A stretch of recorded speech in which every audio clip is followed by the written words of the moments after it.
अध्यक्ष महोदय, आपका बहुत बहुत धन्यवाद। पहले तो जो रेलवे का बजट पेश किया हमारे रेल मंत्री जी ने, उनका अभिनंदन करना जैसा है। 400 नई गाड़ियां, ट्रेन जो वंदे भारत के अंतर्गत जो पूरे देश में शुरू करनी हेतु जो बजट में प्रावधान लाया गया है, उसका पहले अभिनंदन करने जैसा है। तो मैं आपसे मांग करूंगी कि विदर्भ में, महाराष्ट्र में अमरावती एक ऐसा क्षेत्र है जो डेवलपमेंट में बहुत कोशिश कर रहा है कि हम बहुत आगे तक पहुंचे नागपुर के बाद, पर कहीं ना कहीं बहुत सारी समस्याओं का सामना हम कर रहे हैं। तो मैं आपसे मांग करूंगी, वंदे भारत के माध्यम से जो नई ट्रेनें पूरे देश भर में शुरू होनी है, उसका लाभ हमारी अमरावती के डिस्ट्रिक्ट को भी हो, क्योंकि दो दो स्टेशन जहां पर जिस क्षेत्र में उपलब्ध है, तो उसी तरीके की भी सुविधाएं हमारे क्षेत्र के लोगों को हो, ये आपसे मैं मांग करती हूँ। रेलवे वैगन कारखाना जो फैक्ट्री है, जो रिपेयरिंग कारखाना हमारे अमरावती में जो बन रहा है, पिछली बार आपके समक्ष मैंने इसकी कंप्लेन भी की थी। कुछ कामों में इसकी क्वालिटी चेक होनी चाहिए, थर्ड पार्टी ऑडिट होना चाहिए, क्वालिटी चेक होनी चाहिए। अब सर, मैं 10 दिन पहले जब वहां गई तो बार बार वो तारीख पे तारीख दे रहे हैं कि नेक्स्ट मंथ हम ये काम पूरा करेंगे, उसके अगले महीने ये पूरा काम करेंगे, पर वो हर बार रेलवे बोर्ड से उन्हें 9 महीने की तारीखें आगे एक्सटेंशन मिल जाता है। अब जब मैं पिछली बार गई तो इलेक्ट्रिशियन के डिपार्टमेंट ने बहुत बड़ा काम अभी तक पूर्ण नहीं हुआ है। मैं आपसे विनंती करूंगी जल्द से जल्द उसका काम पूरा किया जाए, जिससे हमारे क्षेत्र को, डिपार्टमेंट को और पूरी रिपेयरिंग वर्कशॉप को उसका लाभ मिलना चाहिए, विदर्भ की और महाराष्ट्र की ट्रेन की। और उसके साथ में सर, बन्नेरा रेलवे स्टेशन बहुत ब्रिटिश कालीन स्टेशन है हमारे अमरावती जिले में, और वहां पर ब्यूटिफिकेशन के लिए जब पहले डीआरएम सर थे, उनसे हमने डिमांड की थी, आपसे भी सर मैंने निवेदन किया है कि उसके ब्यूटिफिकेशन के लिए, उसे सुंदर बनाने के लिए हमें ब्रिटिश कालीन स्टेशन है, पर वहां पे आज भी लिफ्ट का काम शुरू होके बंद पड़ा है बहुत दिनों से। उसका काम पूरा करना चाहिए, क्योंकि बुजुर्ग लोग जब भी ट्रैवल करते हैं तो यहाँ से दूसरे प्लेटफॉर्म में जाने के लिए उन्हें बहुत बड़ी दिक्कतों का सामना करना पड़ता है। तो उसके लिए आपने कुछ बजट में अगर प्रावधान करके, ब्यूटिफिकेशन बहुत छोटी सी चीज है सर, उसमें अगर प्रावधान किया बन्नेरा स्टेशन को, तो बहुत सारी चीजें हल हो सकती हैं। बुजुर्गों को बहुत ज्यादा ईज वो स्टेशन के द्वारा उनको सेवा मिल सकेगी। और हमारी Akola Akot railway Dhulghat Dabka Telai railway station, जो ये मेलघाट का बहुत बड़ा पुराना स्टेशन था, वहां से गाड़ियां चलती थी, उसे ब्रॉडगेज करने की योजना, एक अप्रोच की गई थी, पर महाराष्ट्र गवर्नमेंट में जब से ये ठाकरे सरकार हमारी है, मैं आपसे विनंती करूंगी, पीयूष गोयल साहब थे, उनसे मैं कंटिन्यू इस चीज का फॉलोअप लेती गई कि हमारे मेलघाट से सिर्फ एक रेलवे ट्रैक है जिसका ब्रॉडगेज करना है। उसकी सब चीजें कंप्लीट हो गई है, सेंटर से उसकी इंक्वायरी हो गई है, 15 वर्षों से रेलवे डिपार्टमेंट उस पर काम कर रहा है। जब सब चीजें पूरी हो जाती है तो स्टेट गवर्नमेंट उसमें ला के वो ना मान्य कर रही है। पर मैं आपसे विनंती करूंगी, इसके बीच में बैठकर आप लोग इसे सॉल्व करने का प्रयत्न कीजिए, और मेरी मेलघाट से, मेरे शेड्यूल्ड ट्राइब एरिया से, आदिवासी क्षेत्र से ये ट्रेन दूसरी जगह मूव ना हो, उसका काम वही ब्रॉडगेज की तरह उस क्षेत्र में हो, और उनका लाभ हमारे आदिवासी भाइयों को मिलना चाहिए।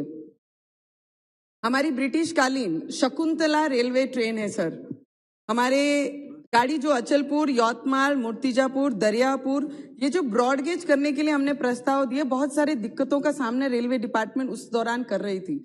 हमारी कंटिन्यू मांग थी, अगर आप ब्रॉडगेज नहीं कर पा रहे हैं तो एटलीस्ट जो ट्रेन हमारी किसानों को सुविधा देने के लिए हर स्टेशन टू स्टेशन जाती थी, उनकी जान बनी थी हमारी ये शकुंतला गाड़ी, ये ट्रेन। आपसे मैं विनंती करूंगी, जिस भी परिस्थिति में ये ट्रेन है, उस परिस्थिति में इसे वापस शुरू किया जाए, जिससे हमारे किसानों को बहुत बड़ा फायदा और लाभ मिल सकेगा, क्योंकि ये हमारे जिलों की ऐसी डिवीजन हेडक्वार्टर है, और ये पूरे डिस्ट्रिक्टों को जोड़ने का काम हमारी ये शकुंतला ट्रेन करती है। मैं आपसे विनंती करूंगी सर। और हमारी पूना अमरावती एक्सप्रेस जो गाड़ी है, ये कोविड के दौरान उसे बंद किया गया। बहुत सारे हमारे बच्चे आईटी के अंदर बहुत सारे जॉब्स के कारण सब पूना में बहुत ज्यादा स्टूडेंट पढ़ने भी जाते हैं, जॉब्स करने जाते हैं। ये पूना ट्रेन के लिए हमें 18 घंटे घूम के जाना पड़ता है सर। मैं आपसे विनंती करूंगी, वीकली 3 दिन हमें डायरेक्ट गाड़ी पूना के लिए ट्रेन दी जाए, जिससे ये लोगों को, ये वर्ग को हम मदद कर पाए और सुविधा हमारे क्षेत्र को मिल पाए सर। अमरावती नरखेड़ महाराष्ट्र रेलवे मार्ग की जो रिद्धपुर हमारा तीर्थ क्षेत्र है मानभाव पंथों का, बहुत सारी बार बहुत अलग अलग क्षेत्र से हमारे गडकरी साहब ने इसका फॉलोअप ले रहे हैं। हमारे आजू बाजू के जितने भी महाराष्ट्र के एमपीज हैं वो सभी इस चीज का फॉलोअप ले रहे हैं। वहां पर खुद मेहनत करके 400 मीटर का प्लेटफॉर्म वहां के गांव के लोगों ने और भक्तों ने, जो मानने वाले मान भाव पंथों को, उन्होंने खुद प्लेटफॉर्म कच्चे मट्टी का बना के रेडी किया है।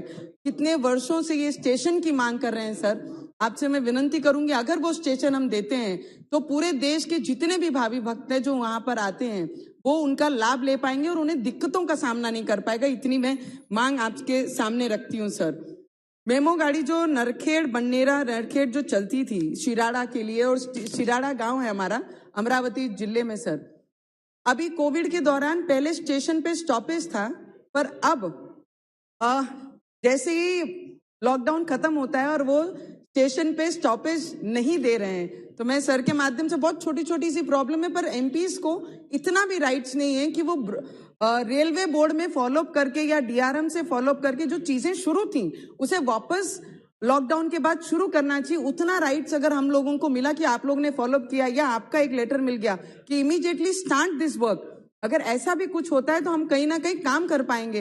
हर चीज में अगर राज्य नहीं करने देगा या केंद्र नहीं करेगा तो हमारा तो कोई भी फॉलोअप लिया हुआ चीज, कुछ भी इंप्लीमेंटेशन कहीं पर भी दिखाई नहीं दे रहा। तो मैं आपसे मांग करूंगी सर, स्टॉपेज के बहुत छोटे छोटे दिक्कत होते हैं। मुझे पता है कि 5 मिनट अगर 2 मिनट स्टॉपेज देते हैं तो आगे की पूरी टाइमिंग चेंज होती है, पर जो ऑलरेडी स्टॉपेज में थी उसे आपने अगर लॉकडाउन में बंद किया तो उसे प्लीज आप वापस से शुरू कीजिए, जिससे वहां के यात्रियों को उसका लाभ मिल सके।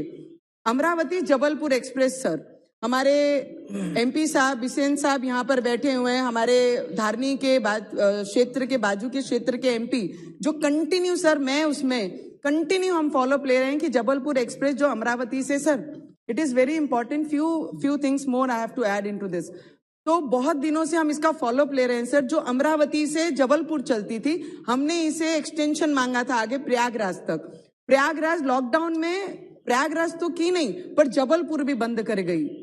मुझे एक बताइए, नागपुर में ये 12 घंटे हॉल्ट करती है सर। 12 घंटे हॉल्ट करने के वजह अगर ये अमरावती से फिर शुरू करती हैं तो जितने भी यात्री वहां से अमरावती से जबलपुर जाते थे उनको इस चीज का लाभ मिलेगा। 12 घंटे कहीं पे वेस्ट करके उसका समय, मुझे लगता है फायदा देने में, मुझे लगता है कहीं ना कहीं हम लोगों को लाभ दे पाएंगे। तो हमारे एमपी सदस्य भी ये चीज में एसोसिएट करते हैं और हमारे साथ आपके यहाँ पर आके खुद हमने फॉलोअप लिया है सर। और जितनी भी जनरल ट्रेन्स, अभी जनरल टिकट्स जो है सर, लास्ट 2-3 मिनट्स, टिकट्स का जो इशू था, जो जनरल टिकट्स अभी मुझे लगता है कोविड के दौरान बंद की गई हैं, उसे जल्द से जल्द हमने अगर शुरू की तो उसका लाभ सभी लोगों को, आम जनता को, क्योंकि महाराष्ट्र में बस का, एसटी का, वर्करों का हड़ताल चल रहा है तो बहुत सारी सुविधाओं में दिक्कत हमारे महाराष्ट्र के लोगों को हो रही है। तो जनरल टिकट आपने अगर शुरू की तो बहुत ज्यादा फायदा लोगों को होगा। सर मैं आपको अभिनंदन करना चाहूंगी। पहले की गवर्नमेंट में 1100 करोड़ हमारे महाराष्ट्र को दिया जाता था, 11,000 करोड़ रुपया रेलवे डिपार्टमेंट से, आज उसका 10 टाइम्स ज्यादा ये सरकार हमारे महाराष्ट्र को दे रही है। तो उसके लिए आपका सर मैं अभिनंदन करना चाहूंगी कि इतनी एफर्ट्स लेके रेलवे डिपार्टमेंट को स्ट्रांग बनाने का काम हमारी ये केंद्र सरकार कर रही है। सर सिर्फ मैं आपसे विनती करूंगी कि ये दौरान, लॉकडाउन के दौरान जो टाइम टेबल चेंज हुए हैं उसे फिर एक बार ध्यान में देते हुए लोगों को जो सुविधाएं हैं उन तक पहुंचानी चाहिए। और जो ट्रेन्स में साफ सफाई का सबसे बड़ा मुद्दा है सर, उस पर ध्यान देना बहुत जरूरी है। और रेलवे जो डीआरएम्स के ऑफिस है, अगर कोई कंफर्मेशन के लिए या कोई चीज के लिए किसी को मेल भेजना है तो वहां पर मेल एक्सेप्ट करते नहीं है डीआरएम ऑफिस में, वो कहते हैं आपको फैक्स कीजिए।